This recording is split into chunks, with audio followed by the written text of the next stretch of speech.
Aujourd'hui, je vais vous montrer mes raccourcis clavier qui me permettent de sauver du temps quand je fais mes retouches de portrait dans Photoshop. Allons-y.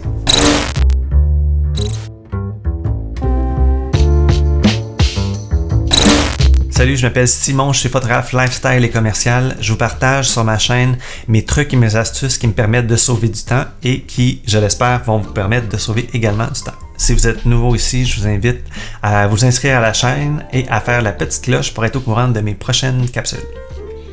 Aujourd'hui, j'ai décidé de faire un petit vidéo qui va vous montrer tous les petits raccourcis clavier qu'on peut faire dans Photoshop pour sauver du temps. Je considère que je suis quand même assez paresseux, alors si j'ai à faire 4 ou 5 clics, il y a sûrement moyen de sauver du temps avec un raccourci clavier. Puis si ce raccourci clavier n'existe pas, je vous montre à la fin comment créer vos propres raccourcis. Donc sans plus attendre, allons-y.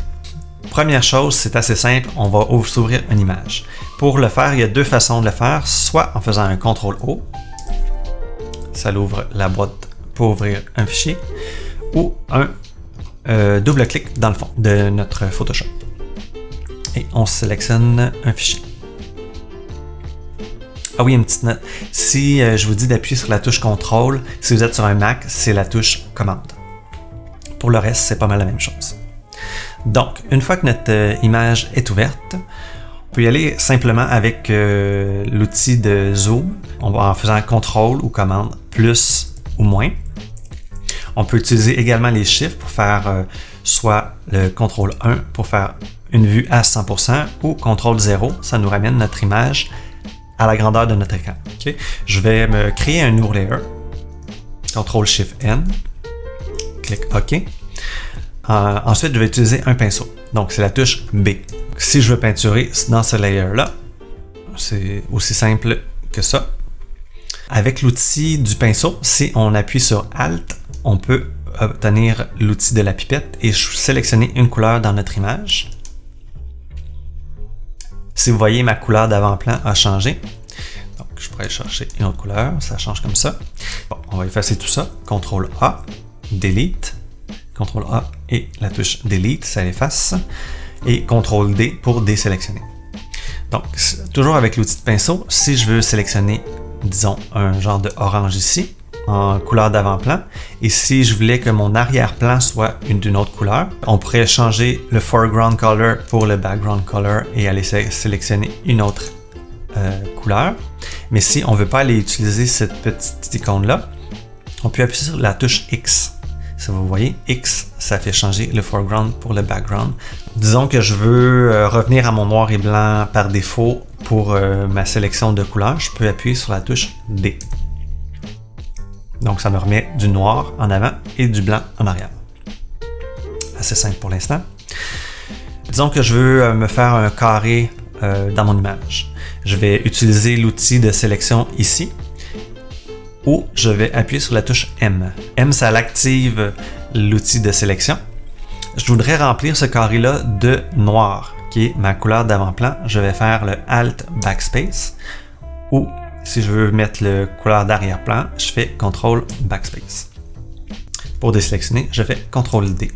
Si on reste avec l'outil de sélection, tout le monde connaît le CTRL-C, CTRL-V pour copier et coller des choses. Mais dans Photoshop, il y a un CTRL-SHIFT-C qui fait une petite subtilité. Si je fais ma sélection avec l'outil de sélection en appuyant sur M, je crée ma sélection. En ce moment, j'ai le layer 3 de sélectionner. Je fais CTRL-C. Ce que ça fait, c'est que ça copie ce qu'il y a sur le layer 3. Je fais CTRL-V pour coller. Vous voyez, ça l'a collé ce qu'il y avait dans ma sélection du layer 3. Je vais faire CTRL-Z pour annuler ça. Là, je vais faire CTRL-SHIFT-C. CTRL-SHIFT-C, c'est Copy Merge. Ce que ça fait, c'est que ça copie tout ce qui est visible dans cette sélection-là. Donc, je fais CTRL-SHIFT-C. Je fais CTRL-V. Si vous voyez, ça m'a créé un layer 4, mais ça contient tout ce qu'il y avait de visible dans ma sélection. Pas pire. Ensuite, si on continue avec les layers qui sont ici, si je voulais sélectionner le layer 4 et le layer 3 en même temps, je dois tenir la touche CTRL en même temps que je clique sur les layers que je veux. Si je voulais sélectionner les 3 layers, je peux cliquer sur le premier et le dernier en appuyant sur Shift en même temps.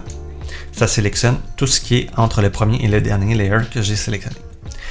Si je voulais mettre ces layers-là dans un groupe, on fait CTRL-G. Donc là, j'ai un groupe qui contient mes 3 layers. Si je voulais défaire le groupe, je fais CTRL-SHIFT-G. OK? CTRL-G, on fait le groupe. CTRL-SHIFT-G, ça défait le groupe. Si, disons que je voulais merger toutes les layers, je préfère un CTRL-A, CTRL-SHIFT-C, comme je vous ai montré, et un CTRL-V. Donc, si vous voyez, là, j'ai un layer qui contient ce qu'il y avait dans ma sélection. Mais disons que je ne veux pas me créer un nouveau layer et je veux juste fusionner toutes les layers ensemble. Je les sélectionne en appuyant sur Shift sur le premier et Shift sur le dernier. Et je fais CTRL-E pour faire un merge de toutes mes layers ensemble. Je vais annuler ça. Je vais supprimer mes layers. Quand je fais mes retouches dans Photoshop, j'utilise toujours le Dodge and Burn.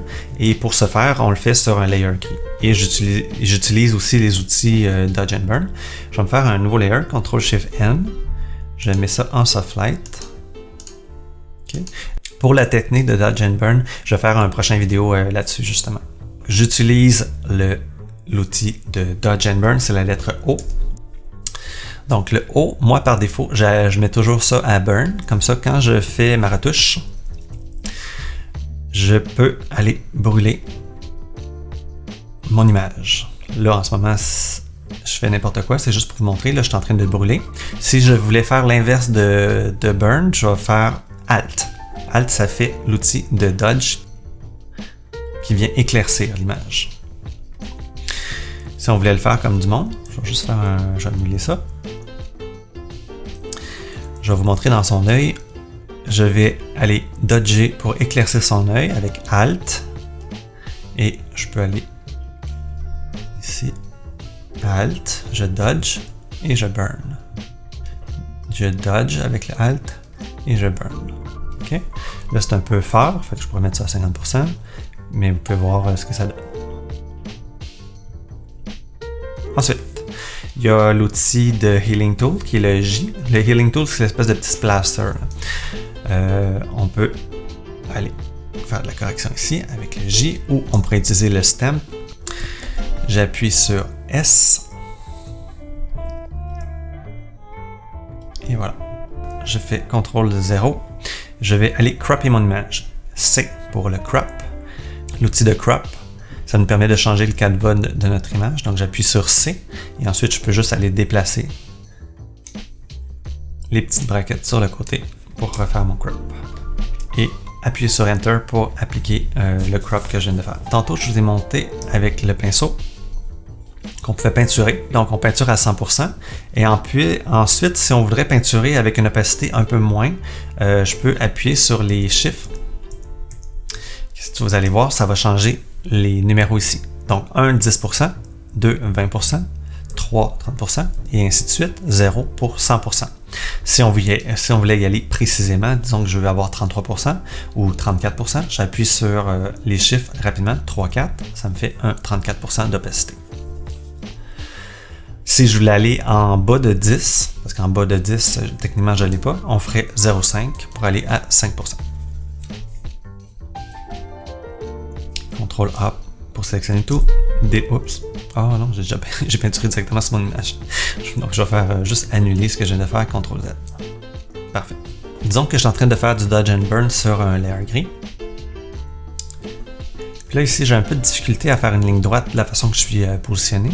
Je peux appuyer sur R pour faire une rotation de ce que je vois. Ça ne change pas le cadre de mon image, là, si on voit ici. Là. Ça ne change pas le cadre de mon image, mais ça change ce que je vois. C'est juste comme un preview. C'est juste pour m'aider à m'aligner comme il faut. Mettons que je devrais y aller dans ce sens-là. Pour moi, c'est plus naturel de dessiner là. Je reprendrai mon outil de Dodge and Burn, qui est la lettre O, et je peinture comme ça. Okay. Ensuite, je reviens à mon outil de rotation et je peux faire Reset. Et je suis revenu comme c'était. Je vous ai dit qu'il y avait une façon de personnaliser ces raccourcis clavier. Je vais vous montrer comment faire ça tout de suite. Parce que si vous avez remarqué, quand je faisais ma retouche Dodge and Burn, j'appuie sur O, je pouvais augmenter et rapetisser sans rien réellement faire ma grosseur de brosse. Je vais vous montrer comment on peut faire ça. Donc c'est assez simple. J'ai appliqué la fonction de agrandir, rapetisser la grosseur de sa brosse à 2 touches de mon clavier, qui est la lettre Q et la lettre W dans mon cas. Vous pourriez l'appliquer à n'importe quelle autre touche. Pour ce faire, c'est assez simple. On va dans Edit, on va dans Keyboard Shortcut ou Alt Shift Control K. Étant donné que c'est une vidéo sur les shortcuts, c'est pas un que je retiens parce que j'y vais très rarement. Donc on clique là. Donc il y a vraiment beaucoup d'options. On descend un peu plus bas. Il faut être dans les shortcuts pour les outils. On descend un peu plus bas, puis il y en a un qui s'appelle ici. Decrease Brush Size and Increase Brush Size. Donc, c'est déjà appliqué. On appuie sur la lettre Q et la lettre W.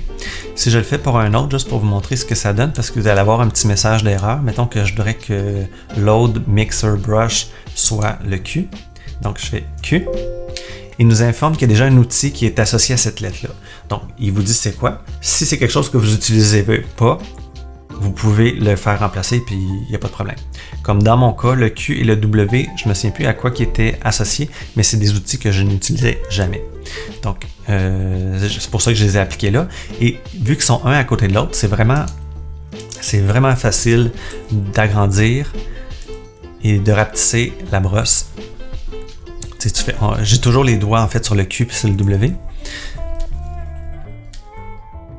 J'ai toujours les doigts sur le Q et sur le W.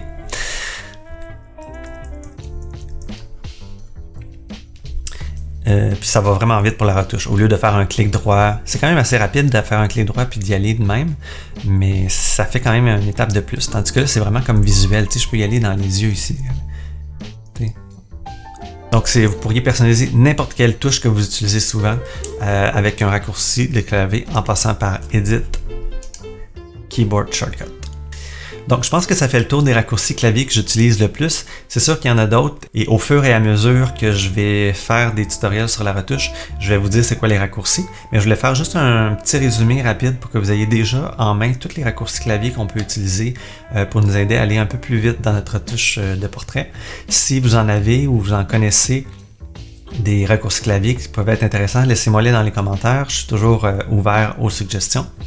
Aussi, si vous avez aimé la vidéo, je vous invite à faire un thumbs up et à vous abonner à la chaîne ainsi que la petite cloche pour être au courant de mes prochaines vidéos. Sur ce, je vous laisse et bonne retouche. Ciao!